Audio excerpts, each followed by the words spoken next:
Capítulo 35. Um halo de sombras.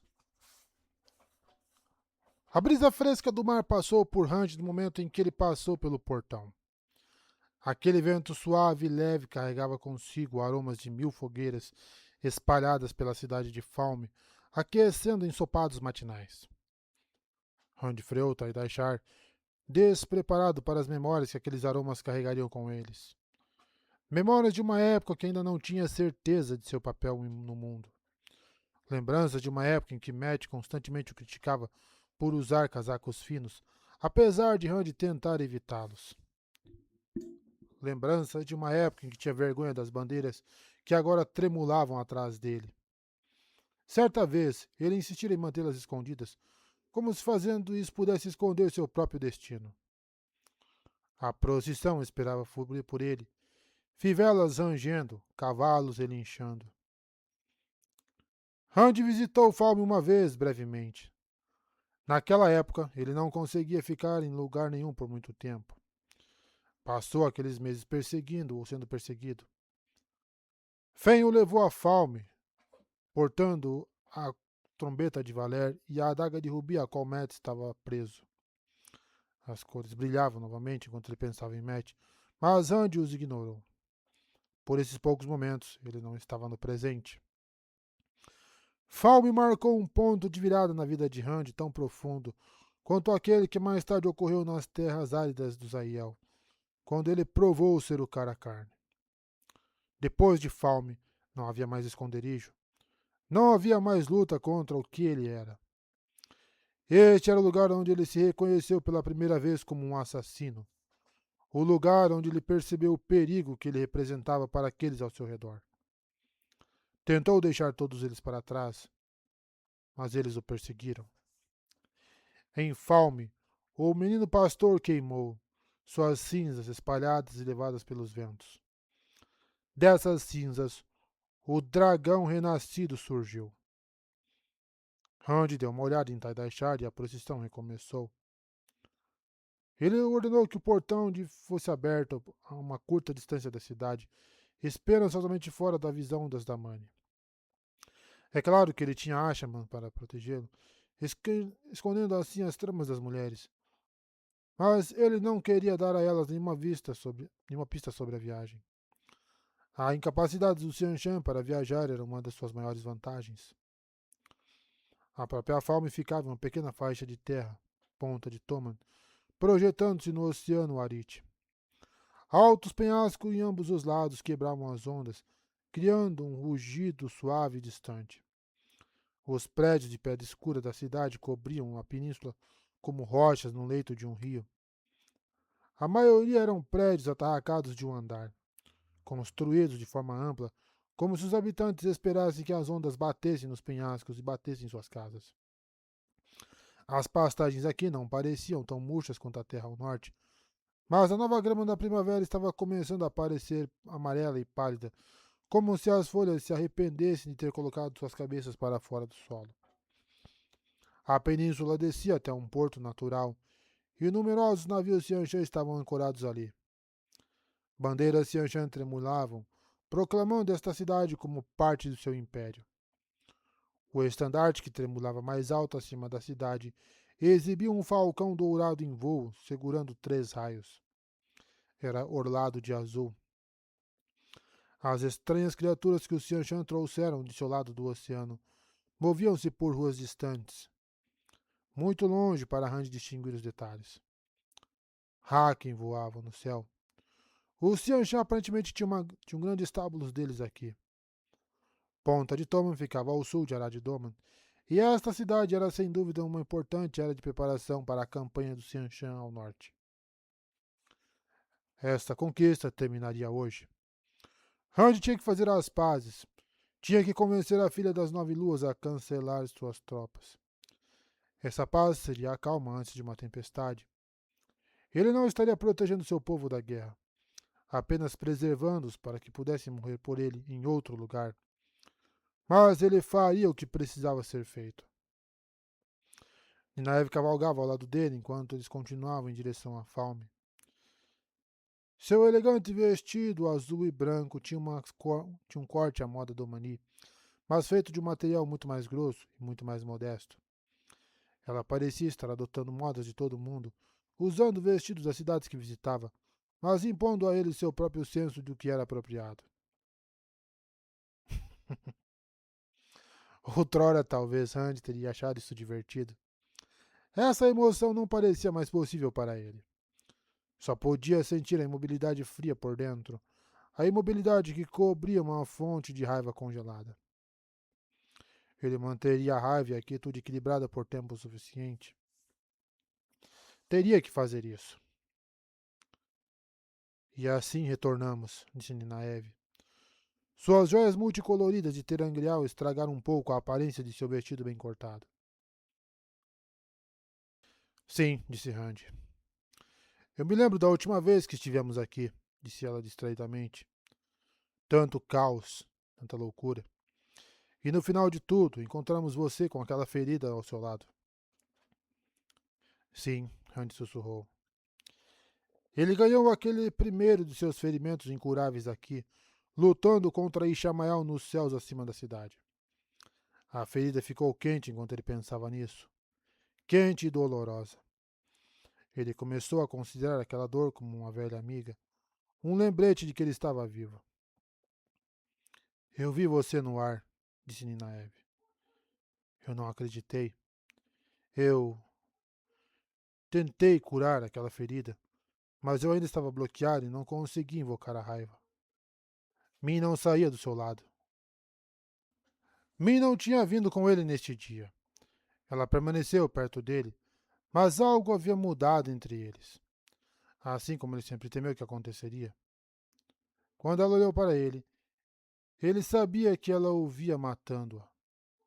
Apenas algumas semanas antes, ele não teria sido capaz de impedi-la de acompanhá-lo, não importasse o que. Agora ela ficou para trás sem um único protesto. Frieza. Acabaria logo. Não há espaço para arrependimento ou tristeza. O Aiel correu à frente para verificar se havia uma emboscada. Muitos deles usavam tiaras vermelhas. Randy não estava preocupado com uma emboscada. Os Xianshan não iriam traí-lo, a menos que houvesse outros abandonados no meio deles. Randy se abaixou, tocando a espada que usava na cintura. Era curva, com a bainha preta, pintada com um dragão retorcido, vermelho e dourado. Por mais de uma razão, isso o fez pensar na última vez em que esteve em Falme. Eu matei um homem com uma espada pela primeira vez nesta cidade, disse Randy suavemente. Eu nunca falarei sobre isso. Ele era um Lord Xianshan, um mestre das lâminas. Ele me disse para não canalizar na cidade, então o enfrentei apenas com a espada. Eu o venci, matei-o. E a série mudou tudo. Exolivre. Ninaev levantou uma sobrancelha. Então você tem o direito de carregar uma lâmina com marca de garça. Randy balançou a cabeça. Não houve testemunhas. Matt e Rooney estavam lutando em outro lugar. Eles me viram logo após a luta, mas não testemunharam o golpe mortal. Que importam as testemunhas? Ela zombou. Você derrotou um mestre, então você é um. Se foi ou não visto por outros é irrelevante. Ele olhou para ela. Por que carregar a marca da garça se não for para ser visto pelos outros, Ninaev? Ela não respondeu. À frente, fora da cidade, os Xianxia haviam erguido um pavilhão listrado de preto e branco. Parecia haver centenas de pares de Suldan e Damani cercando a tenda aberta. Damani usando o distinto vestido cinza. Suldan usando seus vestidos de vermelho e azul com um raio no peito. Rand trouxe apenas alguns canalizadores. Ninaev, 3 sábias, Corelli, Narishma, Flynn. Uma fração do que ele poderia acessar, mesmo sem recorrer às suas forças estacionadas no leste. Mas não. Era melhor trazer apenas uma guarda simbólica para dar a impressão de que vinha em paz. Se esse encontro se transformasse em uma batalha, a única esperança de Randy seria uma fuga rápida pelo portal. Ou isso, ou fazer algo para acabar com a luta sozinho. A estatueta do homem segurando no alto a esfera pendia na cela diante dele. Com isso, ele poderia enfrentar 100 Damani, 200. Ele poderia se lembrar do poder que tinha quando limpou Saidin.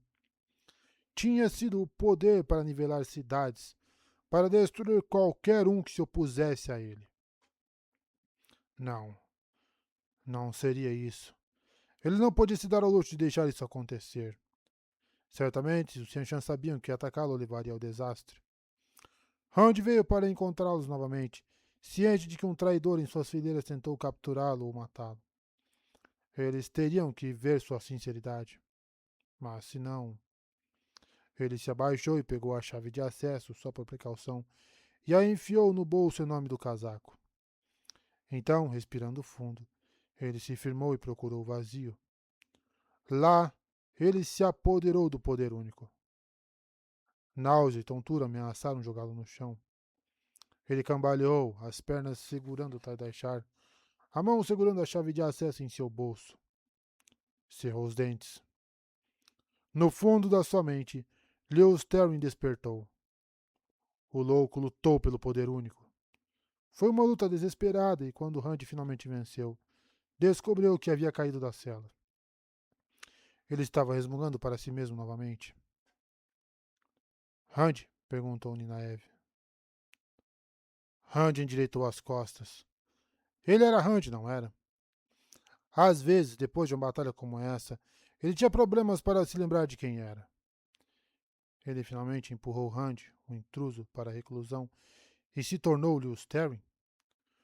No dia anterior, ele acordou ao meio-dia encolhido no canto de seus quartos, chorando e sussurrando para si mesmo sobre Liena. Ele podia sentir a textura macia de seus longos cabelos dourados em suas mãos e podia lembrar-se de tê-la abraçado. Ele podia se lembrar de vê-la morta a seus pés, assassinada pelo poder único. Quem era ele? Isso realmente importava? Você está bem? Ninaev perguntou novamente. Nós estamos bem. Randy não percebeu que havia usado o plural até que as palavras saíram de sua boca. Sua visão estava se recuperando, embora ainda parecesse um pouco confusa. Tudo estava um pouco distorcido, como estava desde a batalha em que Semir Raj tomou sua mão. Ele quase não notava mais. Ele se endireitou, então extraiu um pouco de energia extra através da chave de acesso, preenchendo-se com Saidin. Era tão doce, apesar da náusea que causava. Ele ansiava por absorver mais, mas se conteve. Ele já detinha mais poder do que qualquer homem poderia sem ajuda. Seria o suficiente. Ninaev olhou para a estatueta ao seu lado. O globo no topo brilhava fracamente. Randy. Só estou segurando um pouco mais por precaução. Quanto mais o poder único uma pessoa possuía, mais difícil era blindá-la. Se a Damani tentasse capturá-los, elas ficariam chocadas com sua resiliência. Ele poderia ser capaz de resistir a um ciclo completo. Não vou ser capturado novamente, ele sussurrou. Nunca mais. Elas não vão me pegar de surpresa. Talvez devêssemos voltar, disse Ninaev. Randy, não temos que cumpri-los em seus termos. Nós permaneceremos, Randy disse suavemente. Nós lidaremos com eles aqui e agora. À frente, ele pôde ver uma figura sentada no pavilhão em uma mesa em um estrado. Havia uma cadeira em frente à figura, em um nível igual.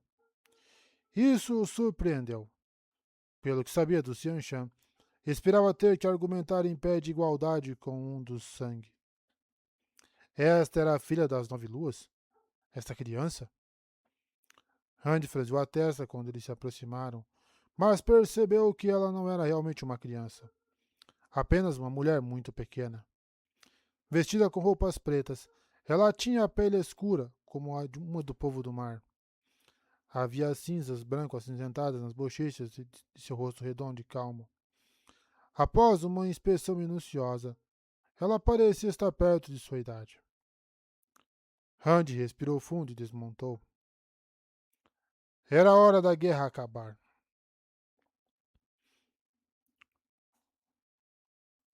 O dragão renascido era jovem. Tuon tinha ouvido isso, mas algo sobre isso ainda a surpreendeu. Por que ela deveria se surpreender com esse jovem? Os heróis conquistadores geralmente eram jovens. O próprio Arthur Asa de Gavião, o grande progenitor do Império, era jovem quando começou sua conquista.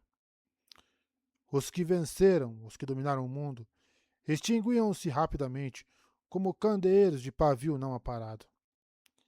Ele usava ouro e vermelho sobre preto, os botões de seu casaco brilhando quando ele desmontou de seu grande garanhão preto e se aproximou do pavilhão.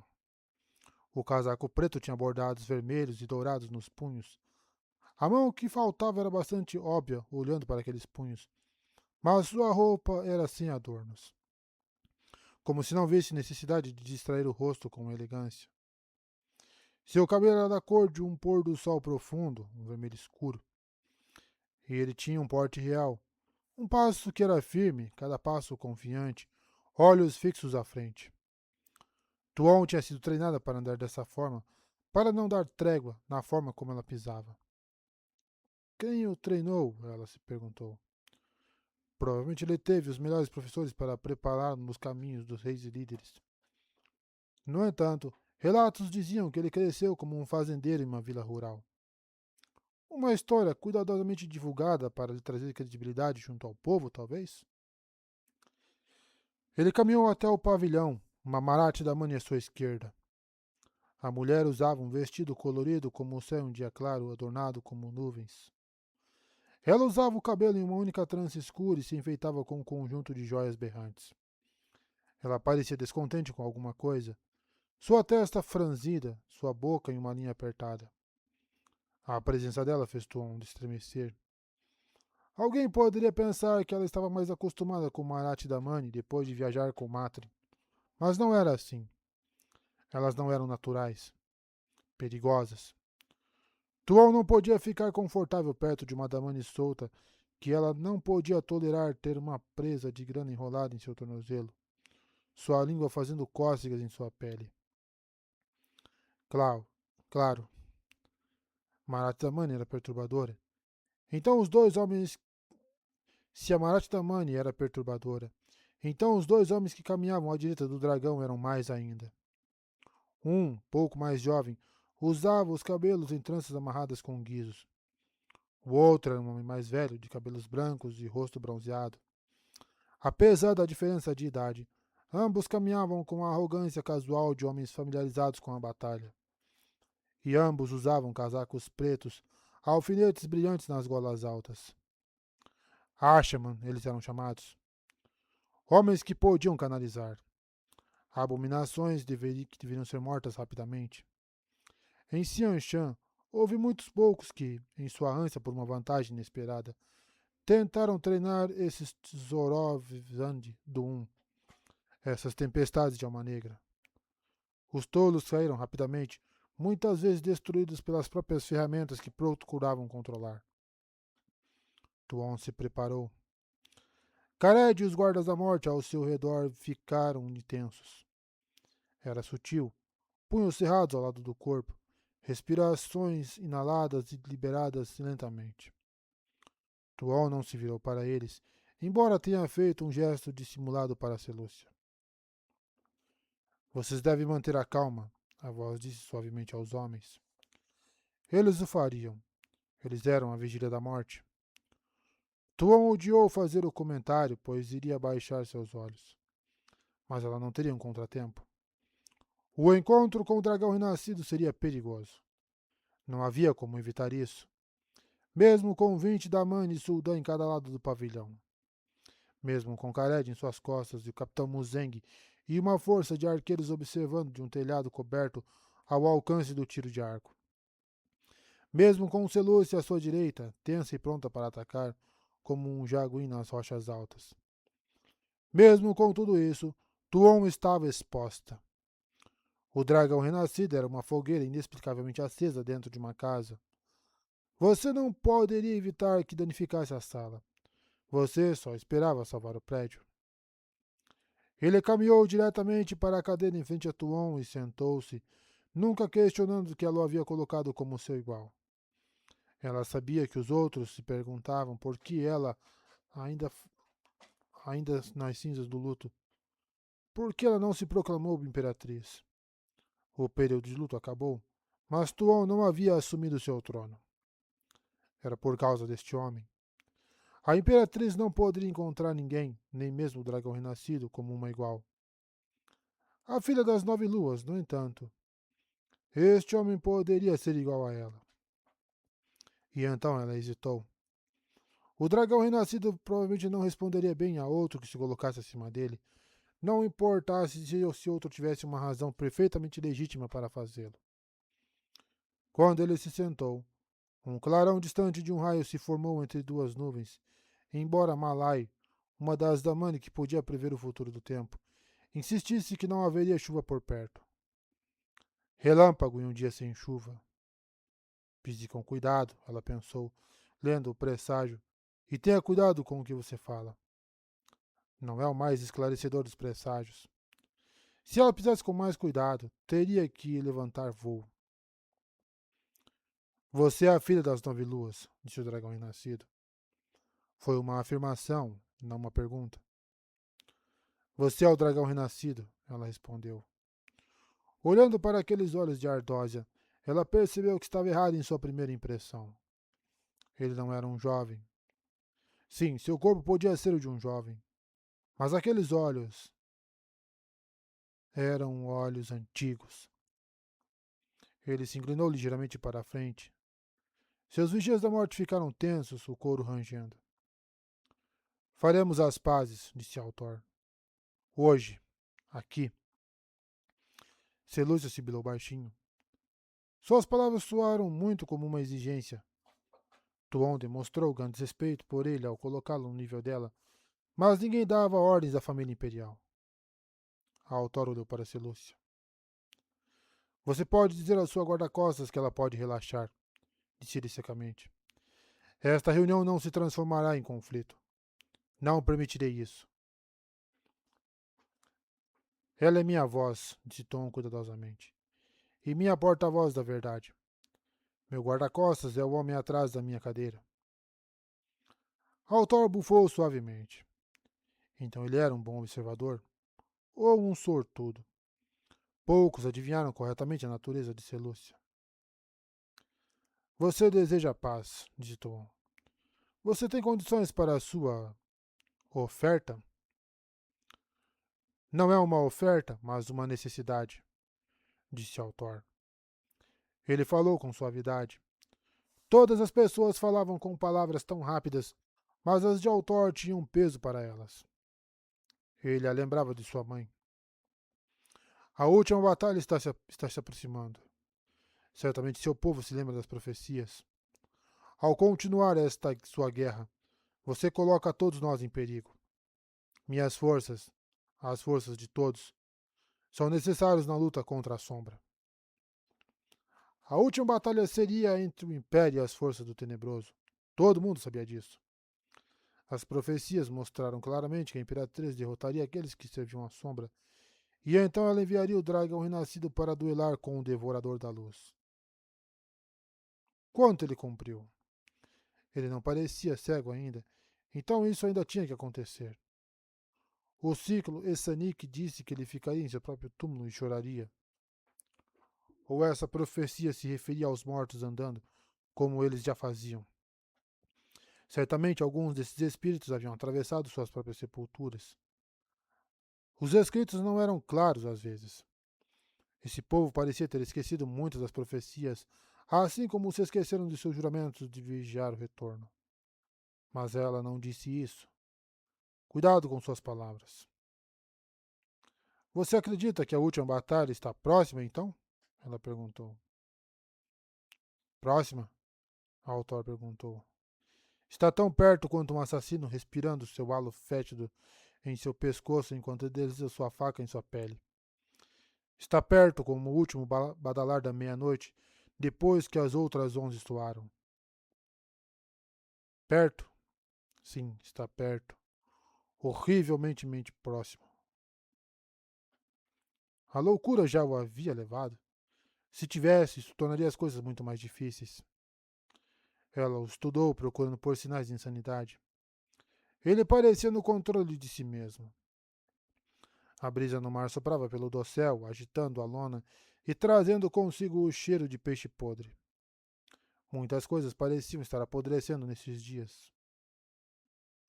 Essas criaturas, ela pensou. Os Trollocs. O que a aparência deles predizia? Tali os havia destruído e os batedores não encontraram outros. Olhando para a intensidade deste homem, ela hesitou. Sim. A última batalha estava próxima, talvez tão próxima quanto ele disse. E isso tornou ainda mais importante que ela unificasse as terras sob sua bandeira. Você deve ver por que isso é tão importante, disse o dragão renascido. Por que luta comigo? Nós somos o retorno, disse Tuon. Os presságios diziam que era hora de virmos, e esperávamos encontrar um reino unido, pronto para nos louvar e nos emprestar exércitos para a última batalha. Em vez disso, encontramos uma terra fragmentada que havia esquecido seus juramentos e preparado para nada. Como você pode não ver que devemos lutar? Não nos dá prazer matar vocês, assim como não dá alegria a um pai disciplinar um filho que se desviou. Autor parecia incrédulo. Somos filhos para vocês? Foi apenas uma metáfora, disse Tuon. Ele ficou sentado por um tempo, depois esfregou o queixo com a mão. Ele a culpava pela perda do outro? Falendre tinha falado sobre isso. Uma metáfora, disse ele. Adequada, talvez. Sim, a terra carecia de unidade. Mas eu a forjei juntos. A solda é fraca, talvez, mas vai durar o suficiente.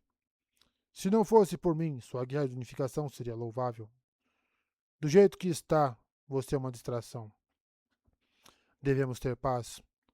Nossa aliança precisa durar apenas até que a minha vida termine. Ele encontrou seus olhos. Eu lhe asseguro que não será muito longo. Ela se sentou à mesa larga, os braços cruzados diante dela. Se o autor estendesse o braço, não seria capaz de alcançá-la. Isso era intencional, embora a preocupação fosse risível em retrospectiva. Ele não precisaria de sua mão se decidisse matá-la. Melhor não pensar nisso. Se você vê o valor da unificação, disse ela, então talvez deva unir suas terras sob a bandeira Xianshan, fazer com que seu povo faça juramentos e... A mulher, parada atrás de Autor, a Marathidamani, abriu os olhos largos enquanto Tuon falava. Não, disse Autor, interrompendo Tuon. Mas certamente você pode ver aquele governante com... Não, ele disse suavemente, ainda com mais firmeza, mais perigoso. Eu não vou ver outras pessoas acorrentadas por suas coleiras imundas. Coleiras? Elas são a única maneira de lidar com aqueles que podem canalizar. Nós sobrevivemos sem elas por séculos. E você tem... Este não é um ponto que eu vou conceder, disse Altorn. Os guardas de Tuon, incluindo Selúcia, cerraram os dentes, e os guardas baixaram as mãos para os punhos das espadas. Ele a havia interrompido 2 vezes seguida. A filha das 9 luas. Como ele poderia ser tão ousado? Ele era o dragão renascido, sim, mas suas palavras eram tolices. Ele se curvaria diante dela, uma vez que ela fosse a imperatriz. As profecias exigiam isso. Certamente isso significava que seus reinos se juntariam ao império. Ela tinha deixado a conversa escapar de seu controle. As Marath da Mãe eram um assunto delicado para muitos deste lado do oceano. Eles provavelmente entenderam a lógica de prender as mulheres, mas suas tradições eram difíceis de abandonar. Sem dúvida, era por isso que eles ficavam tão perturbados ao falar sobre essas coisas. Ela precisava levar a conversa para outras direções. Em um reino em que jogaria o dragão renascido desprevenido. Ela estudou. Isso é tudo sobre que a nossa conversa é, ela disse. Sentamos um de frente para o outro e falamos apenas sobre nossas diferenças. Sobre o que mais poderíamos conversar, disse o autor. Talvez algo que tenhamos em comum. Duvido que haja muito nessa área que seja relevante. Ah? Disse Tuon. E quanto a Matrin Calton? Sim, isso chocou. O dragão renascido piscou, abrindo ligeiramente a boca. O quê? Ele disse. Você conhece Matt? Como? Ele me sequestrou, disse Tom, e me arrastou a maior parte do caminho através de Altara. O dragão renascido ficou boquiaberto, então calou a boca. Eu me lembro agora, ele disse suavemente. Eu vi você com ele. Eu não conectei você a esse rosto. Matt, o que você tem feito? Você nos viu? Tom pensou com ceticismo. Então a loucura se manifestou. E isso tornaria mais fácil de manipular ou mais difícil? Provavelmente o último, infelizmente. Bem, Altor finalmente disse. Eu acredito que Matt tinha seus motivos. Ele sempre tem. E eles parecem tão lógicos para ele na época. Então Matrin conhecia o dragão renascido. Ele seria um excelente recurso para ela. Talvez tenha sido por isso que ele foi trazido até ela, para que ela tivesse meio de aprender sobre o dragão renascido. Tinha que recuperá-lo antes que ele pudesse ajudá-la nessa área. Matri não gostaria disso, mas ele teria que ver a razão. Ele era o primeiro príncipe dos corvos. Ele precisava ser elevado ao alto sangue, raspar a cabeça e aprender a maneira correta de viver. Isso tudo parecia uma vergonha para ela, por razões que ela não conseguia explicar para si mesma. Não pôde deixar de perguntar por ele um pouco mais. Em parte porque o assunto parecia desequilibrar Altor, e em parte porque ela estava curiosa. Que tipo de homem é esse Matrin Calton? Devo admitir que o achei uma espécie de canalha indolente, rápido demais para encontrar desculpas para evitar os juramentos que fez. Não fale dele desse jeito. Surpreendentemente, as palavras vieram da Marat Damani parado ao lado da cadeira de Altor. Ninaev, Altor começou. Não me cale, Rand Altor, disse a mulher cruzando os braços. Ele é seu amigo também. A mulher olhou para Tuon, encontrando seus olhos. Uma Marat Damani. Ela continuou. Matricalto é um dos melhores homens que você já conheceu, Alteza, e não vou ouvir falar mal dele. O que é certo é certo. Ninaev está certa, disse Altor com relutância. Ele é um bom homem. Matt pode parecer um pouco rude às vezes, mas é um amigo tão sólido quanto se poderia desejar. Embora ele resmungue sobre o que sua consciência o obriga a fazer. Ele salvou minha vida, disse Amarat Damani. Me resgatou com grande custo e risco pessoal, quando nenhum outro pensou em vir atrás de mim. Seus olhos estavam em chamas de raiva. Sim, ele bebe e joga demais. Mas não fale dele como se o conhecesse, porque você não o conhece. O coração dele é de ouro, por baixo de tudo. Se você o machucou... Machucá-lo? Disse Tuon. Ele me sequestrou. Se ele fez isso, então houve motivo, disse Rand Altor. Quanta lealdade. Mais uma vez, ela se viu forçada a reavaliar sua visão de Matrin Calton. Mas isso é irrelevante, disse Altor levantando-se de repente. Um dos guardas da morte desembainhou sua espada. Rand Altor olhou para o guarda e Khaled rapidamente assinou para o homem, que recolocou sua espada, envergonhado com os olhos baixos. Altor colocou a mão sobre a mesa, com a palma voltada para baixo. Ele se inclinou para a frente, prendendo os olhos de Tom com os seus. Quem poderia desviar o olhar daqueles olhos cinzas intensos como aço? Nada disso importa. Matt não importa. Nossas diferenças e nossas semelhanças e nossas diferenças não importam. Tudo o que importa é necessidade. E eu preciso de você. Ele se inclinou ainda mais para a frente, se aproximando. Sua forma não mudou, mas de repente ele parecia ter 30 metros de altura. Ele falou com a mesma voz calma e penetrante, mas agora havia uma ameaça nela. Uma borda. Você deve cancelar seus ataques, disse ele, quase em um sussurro. Você deve assinar um tratado comigo. Esses não são pedidos. São minha vontade. Tuon se viu desejando, de repente, obedecê-lo, para agradá-lo. Um tratado. Um tratado seria excelente. Daria a ela uma chance de estabilizar seu domínio sobre as terras daqui. Ela poderia planejar como restaurar a ordem em Xianshan. Poderia recrutar e treinar. Tantas possibilidades se abriram para ela, como se sua mente estivesse repentinamente determinada a ver todas as vantagens da aliança e nenhuma das falhas. Ela procurou por essas falhas, lutando para ver os problemas em se unir a este homem.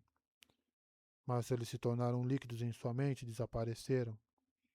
Ela não podia pegá-los e formular objeções. O pavilhão ficou em silêncio. A brisa parou. O que estava acontecendo com ela? Ela sentiu falta de ar, como se um peso apertasse seu peito. Sentiu como se não pudesse deixar de se curvar diante da vontade desse homem. Sua expressão era sombria. Apesar da luz da tarde, seu rosto estava sombreado, não muito mais do que tudo sob o pavilhão. Ele segurou seus olhos ainda, e suas respirações ficaram rápidas e curtas.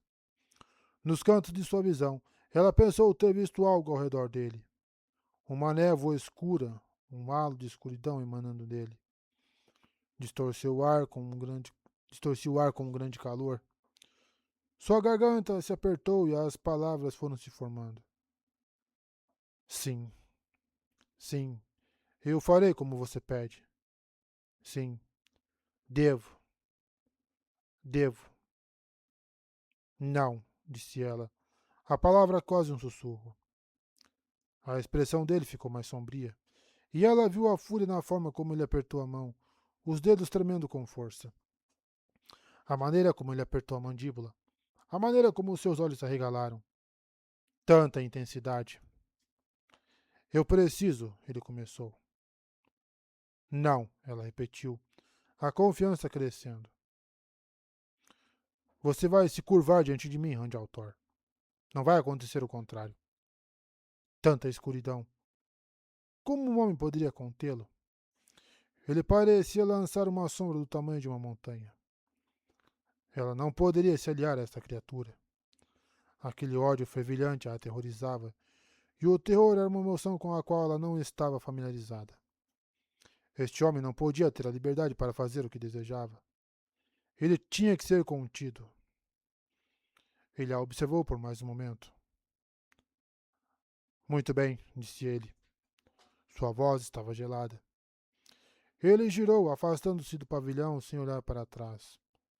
Sua comitiva o seguiu. Todos eles, incluindo a Marat Damani com a trança, pareciam perturbados. Como se eles mesmos não tivessem certeza do que ou quem eles seguiram este homem. Tuan observou-o partir, ofegante. Ela não podia deixar que os outros vissem como ela estava abalada. Eles não podiam saber que, naquele último momento, ela o temia. Ela observou até que sua figura montada passou além das encostas. E ainda assim suas mãos tremiam. Ela não confiava em si mesma para falar. Ninguém falou durante o tempo em que ela levou para se acalmar. Talvez estivessem tão abalados quanto ela. Talvez eles tivessem percebido sua preocupação. Finalmente, muito tempo depois de Autor ter partido, Tuon se levantou. Ela se virou e observou o sangue, generais, soldados e guardas. Eu sou a Imperatriz, disse ela com a voz suave. Como eles caíram de joelhos, mesmo o alto sangue se prostrando. Essa era a única cerimônia necessária. Ah, haveria uma coroação formal em Eboldar, com procissões, desfiles e audiências. Ela aceitaria os juramentos pessoais de fidelidade de cada membro do sangue e teria a chance, por tradição, de executar qualquer um deles por suas próprias mãos, sem razão, que ela sentia que se opunha à sua ascensão ao trono. Haveria tudo isso e muito mais. Mas sua declaração era a verdadeira coroação, falada pela filha das 9 luas após o período de luto. As festividades começaram no momento em que ela ordenou que todos se levantassem. Haveria uma semana de júbilo, uma distração necessária. O mundo precisava dela, precisava de uma imperatriz.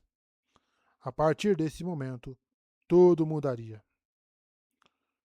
Quando o Dakovali se levantou e começou a cantar louvores de seu coração, Tuon aproximou-se do general Galgan. Passe a palavra ao general Yulan, ela disse suavemente. Diga a ele para preparar seu ataque contra as Manath da Mãe de Tarvalon. Devemos atacar o dragão renascido e rapidamente. Este homem não pode ganhar mais força do que já tem.